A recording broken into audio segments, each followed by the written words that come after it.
1, 2, 3, 4, 5. Just call it. Okay, are we live? Okay, good evening, everyone. Welcome to this meeting of the Finance Strategy and Management Committee. So we've got not as big an agenda as last time, but I'm sure we've still got this to talk about. Item number 1, apologies for absence. I've had apologies from Deputy Mayor Councillor Buckley and Councillor Payne. Councillor Rowlands tells me he'll be here at 7:45. Apologise for lateness. Declaration of interest. Do we have any? No, doesn't look like it. Okay, public participation. Sorry, I don't know if I need to declare an interest in Henley Rowing Club given their chief speak. You can declare it if you want. What sort of interest is I it? can say same way. It's an ORI, same as in the previous meeting. You're not a trustee, are you? No, but I'm a member of the club.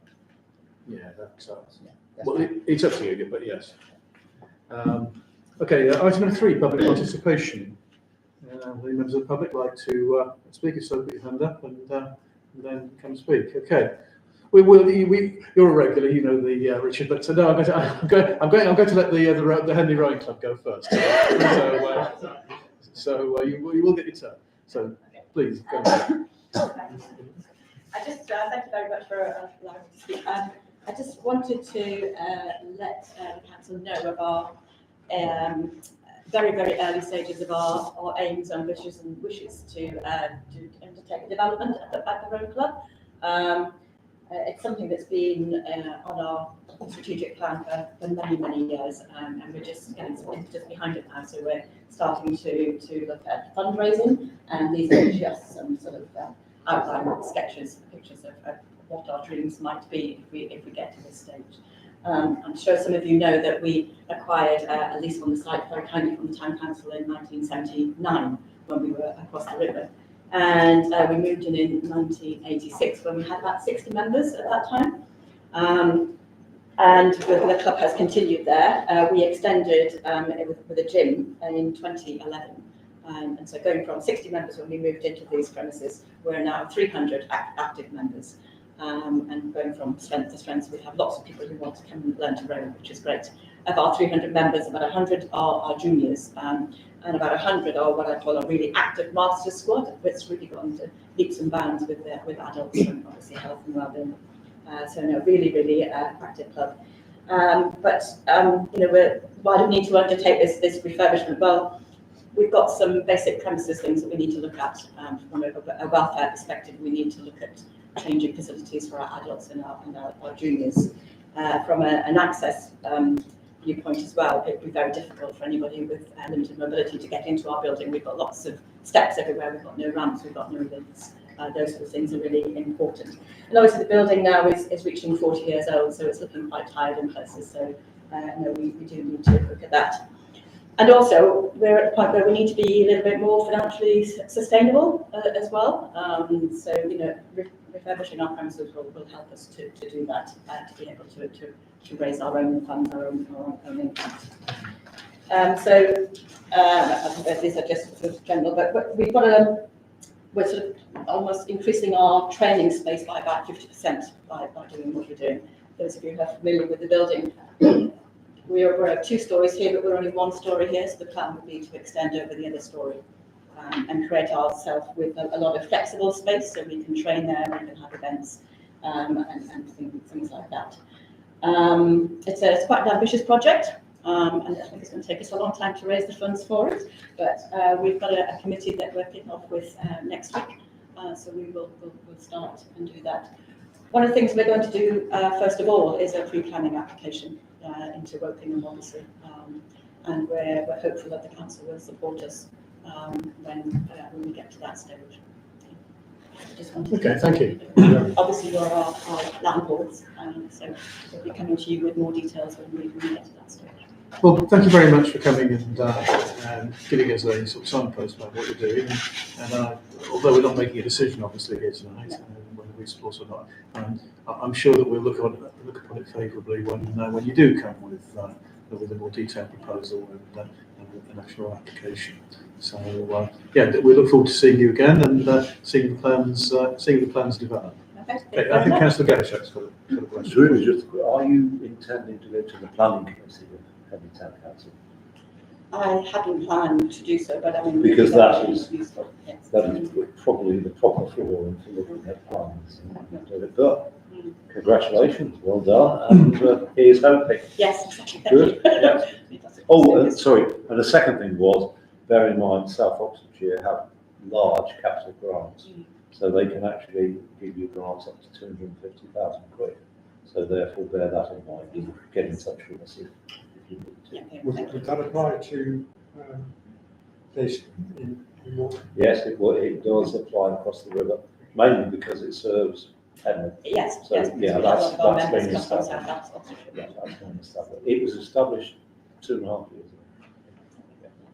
Okay, I think the mayor's got a question. Yes, for you as actually, well. it was more to say to Councillor Track that I advise to come to this committee as the one that would deal with leases and as landlord rather than the planning committee. So that's. But the details, are obviously the design and if you want support, then the planning committee is.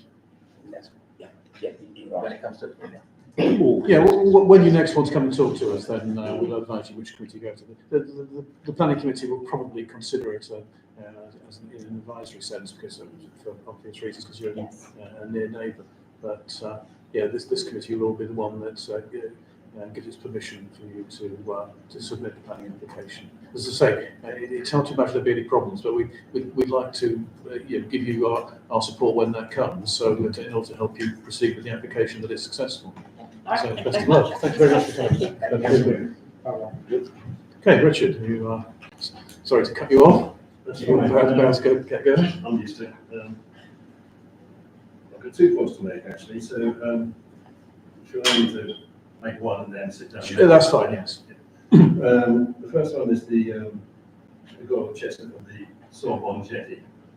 Can I ask what progress, how far we got with registering it with the land registry? And secondly, bearing in mind it's with an income of about £9,000 a year, have the council got any plans to include that in their budget for 2025-26? And if not, why not? I'll let the town clerk answer both those questions. Thank you. So on the first point, application is in with the land registry. However, it could take some time, months, possibly years, to have that done. Apparently so. So on the point of any income from it, I don't think we're in a position to budget for any income until we know the outcome of the land registry application, and not knowing when that will be as well makes it very difficult to budget. Yeah, go ahead. It was, so you asked 2 questions there. Was that your 2, or was it? No, That was part 1 and part 2 of the part first A, one. one. Okay. Can I just say this to answer the town clerk's response is that whatever we set in the budget, if at some point we do secure ownership of the area, then we can at any point start claiming income from it and it becoming part of the other council's income streams. So the fact that it isn't in the budget doesn't stop us from doing that. It will be presumptuous and probably unwise for us to speculate about when we might start getting income. It would skew the budget if you want to be as realistic as possible. But yes, it'd be very nice if we can get an income from it. I mean, I just sort of, it isn't another 9,000. I mean, since Sorbonne put the 2 jetties, Singers Wharf and the Slipway, I mean, we're coming up to 180,000 to 200,000 pounds that's they've drawn from assets sited on council land. Yes, your point's well made. And the second thing is item 12, which is the permanent moorings. I'm not quite sure, why should this be in secret session, so to speak? Is it the nature of the contract? I mean, for example, are you listing it or license it, or are you paying the fee to manage it, or are you Yeah, it's a fair question. And or are you getting a commission? And Yeah. depending on that, I've got several other points to make. Okay, we'll deal with that first one first. So the point about it being in virtual session. So all the details of all the tendering documents, including the draft agreement, so it's a concessions contract, i.e. Basically a contractor pays us for the right to manage those moorings and take the income from them. So that concessions contract, all those details are in the public domain on Contracts Finder, including the agreement, so you can see exactly what is being put out to tender. It would usually things of this nature would be confidential because we're talking about commercially sensitive contracts, and for example, if we're talking about negotiations with people over fees or terms, for example, if we were in public session, then in theory that contractor could hear our plans for how we are going to negotiate with them, which would compromise our negotiations, hence it's in confidential session. I wasn't aware of being on Contract Finder. I did try to do a quick search to see if there was something out there, but I didn't come up with anything. Subsequent to that, River Terrace, 2015, one of the jetties was voted for by the council to be left over for public use. That's sort of what it was. It didn't happen.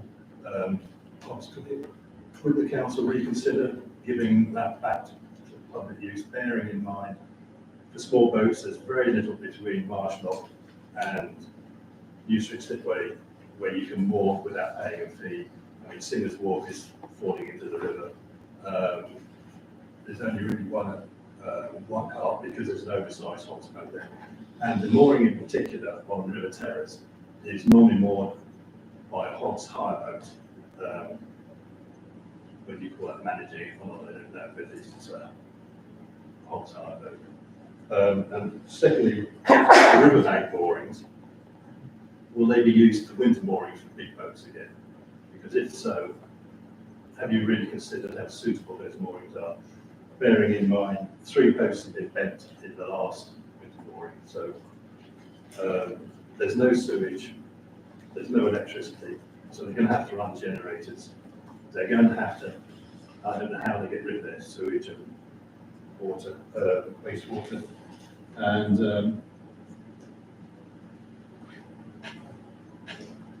that's about it really. Yeah, okay. So there's several questions there. Let's let the 10 o'clock answer those again. So as you say, the moorings along Mill Meadows, they are free for anybody to use during the daytime. So we do have hundreds of metres of moorings which are available for people to use, as well as the public moorings that there are, as you said, at White Hart and Singer's Wharf.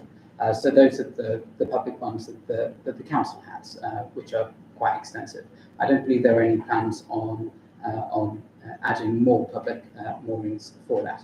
On the riverbank moorings and people mooring, I presume you mean kind of like during red boards, basically. Then it is the same.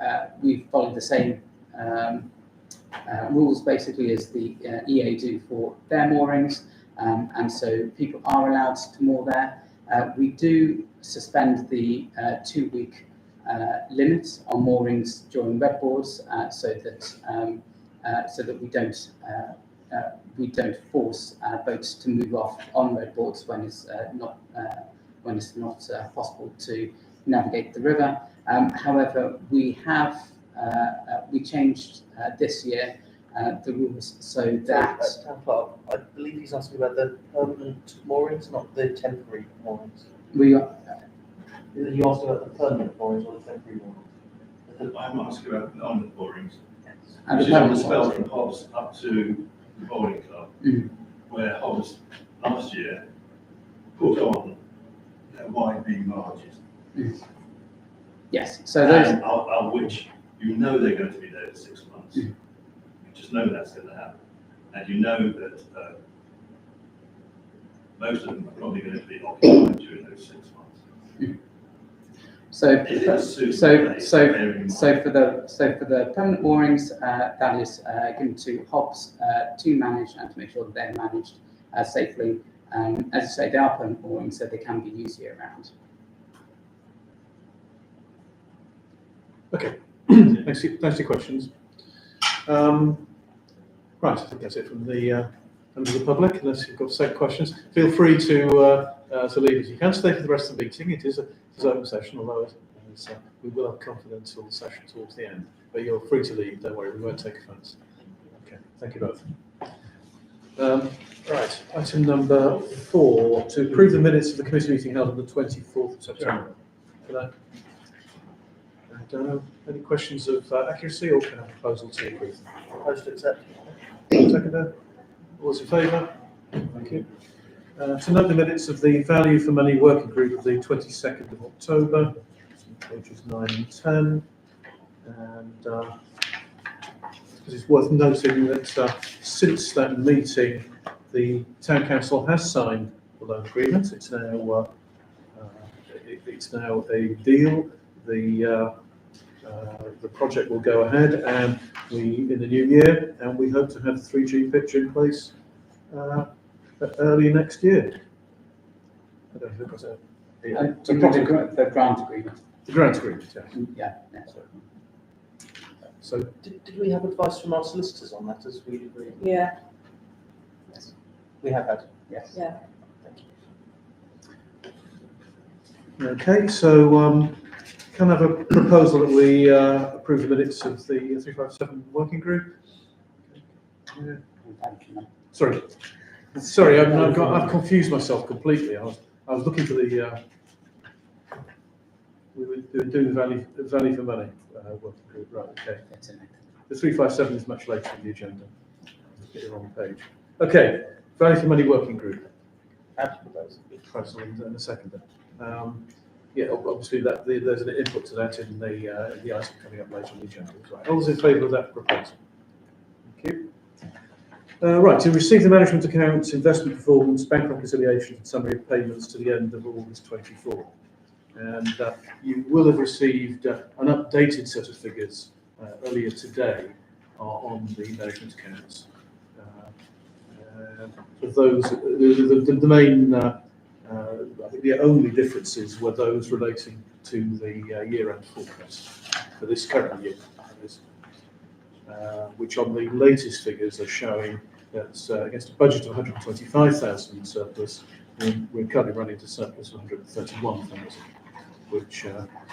which is it's good news that we're approximately matching it and slightly ahead of that. However, the year is still not over, and things will change. They may change tomorrow, the budget. Okay, do we have any comments on the management accounts? Wish to say anything? Okay.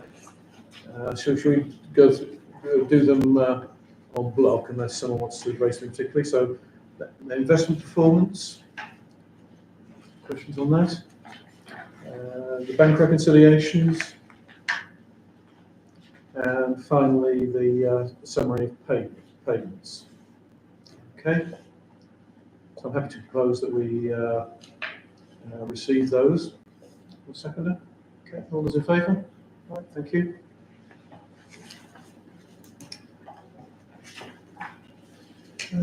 Expenditure. To approve the following items of expenditure. So this is on page 41. For the removal of asbestos from the old fire station gallery. We have a report here, which is the it's been made out. We have 3 contractors, and a recommendation at the bottom of page 42. Does anyone have any comments on that recommendation? Anyone like to propose that we go along with that? No? Yeah, I'm happy to propose or second, Okay, whichever right. needs to be done. Clearly, we do need to do this, yes, and it's unfortunately a cost that many organisations have to do on older buildings. Okay, anyone commenting on that before we? Okay, we have a proposal. All those in favour? Thank you.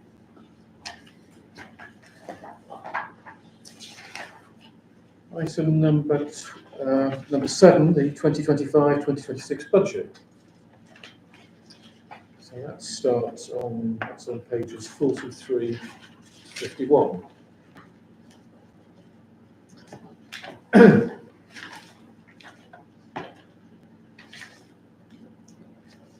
Chair, could I just ask a question? Have the comments made by Value for Money been incorporated in Yes, they this latest draft? Fine. Thank Yeah, you. so there are a number of changes that were made, and Super, that's fine. it's also worth noting that we discussed at that meeting one of the variations that we have between the budget for this year and the projected outcome. On the negative side is the poor weather has caused us to lose money on the Venture Golf, on the parking at Mill Meadows, and also the Laurington. So we took the view that we should on the pessimistic side, not assume good weather, and so those have been incorporated into the figures as well. So the current surplus being proposed is £100,000. We're rebuilding our reserves in view of the fact that we have continuing expenses, but also a significant number of future expenses that the Value for Money Committee have been considering in the 5-year plan. Mr. Mayor, I still think it would be sensible to have a slightly larger surplus. It's about 100,000 we call it a surplus. That's effectively what we're putting aside for the refurbishments needed in the town hall and various other assets. So to think of it as a surplus is not quite, I would say accurate, that's not the right word, but it's not quite the right way to play it. I'd like to argue to have the extra 25,000 in reserves, which gives us the flexibility to absorb potential other costs that crop up as they inevitably do, as well as ensuring that we maintain a balanced budget. I'm not going to disagree with you at this point. At any point, I'm not going to disagree with you, I don't think. I'm more. We do have a 5-year plan which says that we should run a surplus of £125,000 to rebuild our reserves. There are certain significant amounts of capital expenditure that we know are coming up over the next 5, 10 or even 15 years, including significant work on the town hall itself, which is a very significant sum. So we do need higher reserves. They are even without that, they were running at a low level. When I saw the earlier projections for the surplus for the current year being less than 100,000, I was concerned for a number of reasons. Having seen the increased projected outcome for the year, I'd rather wait on a little bit longer while we make a later decision on the nature of the surplus and also any other costs which will change. We know, for example, yes, that we may incur additional employment costs. Tomorrow If national insurance contributions are increased, we'll have a change there. So I suggest that we'll have a Value for Money meeting in the middle of November, which I think can consider this and make a recommendation to this committee prior, which is the beginning of December, and then full council. So I suggest we defer. I think we should note that we would like to be able to do the 125,000 as originally planned, but we'll discuss whether or not we think that's necessary at a date when more figures have started to solidify. Councillor Devonshire. Both of you are right, and we are going to have another Value for Money. I mean, budgets are very, very simple. If you want another 25 grand surplus, you either increase prices of something or reduce the costs. So therefore, between now and the next Value for Money, what we've got to do, if we want the extra 25 grand surplus, is to take into account all of the expenditures that the council does and reduce them, or increase the income of it. So, or take a guess that during the year, if there's good weather, it's going to project an income that is better. But that, of course, is unpredictable. So the answer is it's for all of us to go line by line through the whole of the budget and say, right, can we do without this? And can we increase this? Very simple. I mean, some figures do come in quite late. The tax base, for example, we're assuming 1.4% it may turn out to be less or more than that. We don't know at the moment. And we should find out by the next meeting of this committee, I think. But it does come quite late in. The Green Book, which specifies the salaries of the various spinal column points of our employees, we won't get that until, we probably won't get that before the end of the budget setting period. Yeah, children smile. We used to in the old days, but nowadays it tends to be later. So even the ones for the current year, only just happening. So yeah, it's unlikely that there will be a figure for that. So there is always uncertainty, but if it's okay, if with the sort of will of the committee is that we defer the decision on the projected surplus while we get the final as many figures in as we can. Could we see the outcome of the budget as it might affect Hentown Council sooner rather than later? Yes, that'd be possible. I'm sure that the finance team, my left and right, will be sending us out something in sometime later this week, probably, on what the likely cost is going to be if national insurance contributions, for example, are increased employer. That should include also the minimum wage, which might not affect town council, but it will certainly affect their subcontractors. It could do, yes, that's a fair point. That'll be harder to assess how the minimum wage would affect our contractors and the effects on us, that is. But yes, obviously that is potentially going to push up costs at some of our contracts. So yes, it's a continually evolving picture. It's evolved a bit this week. So yes, I'm sure the officers will keep us informed. Okay, I can propose another note, the current budget. All those in favour? Okay, thank you.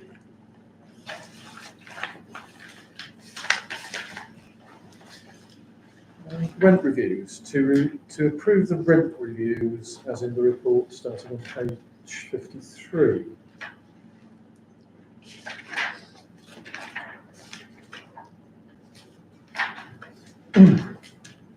So this is the report, again, as we normally do nowadays. The report is the one that went to RNA on 15th of October, and RNA agreed the results recommended to us, and we now need to approve those recommendations. Are they all within our delegated powers? So, Yes, so it is only Schedule 6. So it is on page 57 in the recommendation. It is only the last paragraph where it's Schedule 6, and those ones are on the following page, so on page 58. So it's 3 items. It's the parking spaces at Upper Marketplace. It is the land adjacent to Sings Park, which we licensed to the Angel. And it is the marketplace seating licenses. So as you can see, we are increasing 2 of those marginally. Yes. So that's what effectively we're being asked to approve. I still think that we ought to be increasing the seating licenses by an amount equal to inflation, otherwise we're giving ourselves a real terms cut in income. Now, given we're trying hard to balance budgets, and as Councillor Garrett quite rightly pointed out, we either have to cut spending in some places or we have to increase income. I think a modest increase would be entirely fair, given how popular the seating areas tend to be. Yes, I don't disagree. I think that any time we freeze our prices, we're effectively offering a cut both to our income and to the marketplace businesses. So I'm trying to support that at say the inflationary rate. Do you have any comments on why the proposal is to freeze at the marketplaces? There I was going to say, so the rationale behind it from the Recreation and Communities Committee is that the feedback is that they are already very high. If we did not own the subsoil, then the amount we would be able to charge would be in the low hundreds rather than 4,500. So as seating licenses go, they are very expensive already. So that was the rationale behind it. However, having said that, we do have some large chains who may well be able to afford it, but we do also have some independents, smaller independents who may find it a bit more of a struggle, perhaps. I'm assuming we're not allowed to say chains pay more, independents pay less. So in the past, there were several different rates, but it did make it more confusing, and it does make it, assuming you get multiple rates, then it's difficult to say, well, who should qualify for exactly what size of discount. It does make it rather tricky. So it was agreed to standardise the rate. Yeah, there will be devil in the detail. It's worked out on how many seats they have per restaurant It's the area, or cafe. The area. Yeah, the area, yeah. Which So it's not a flat rate for everybody, it's worked out on how much space they have. it's flat rate per area. Yes. So And all the areas are a standard size. So the only one which isn't standard size is the one which the Pavilion and Bijans have, which is one area which is split into two. So they only pay half, but all the other ones are full size. that's good.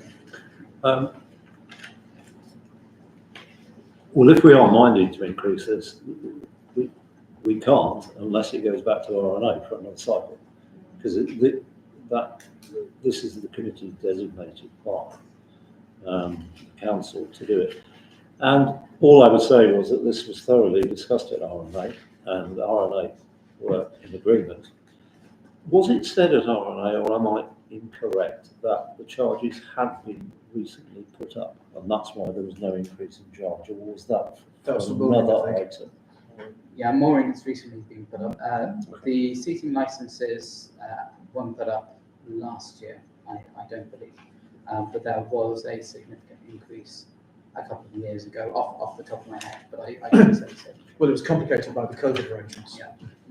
Well, I'm minded to, just to complete my point, was that RNA thoroughly discussed this.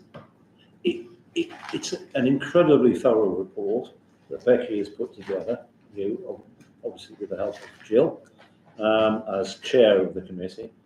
Therefore, I don't think we should change it. To be honest, we can add an informative to actually say next year you really need to look at this, because for Rory's point, that if we don't increase things, then in fact we're going to have fiscal drag. Is that what it's called? And in conclusion, I will propose 5.1. Thank you. Okay. That's I'm happy to second that, but I'd just like to add about the licenses, the seating licenses. I think we just hold tight and see what the budget says tomorrow, because there are still businesses, particularly hospitality businesses, that are suffering out there, or it's tight, really tight for them. And and there's going to be an impact on people as well, people's purses. So they may be going out less or something, we don't know.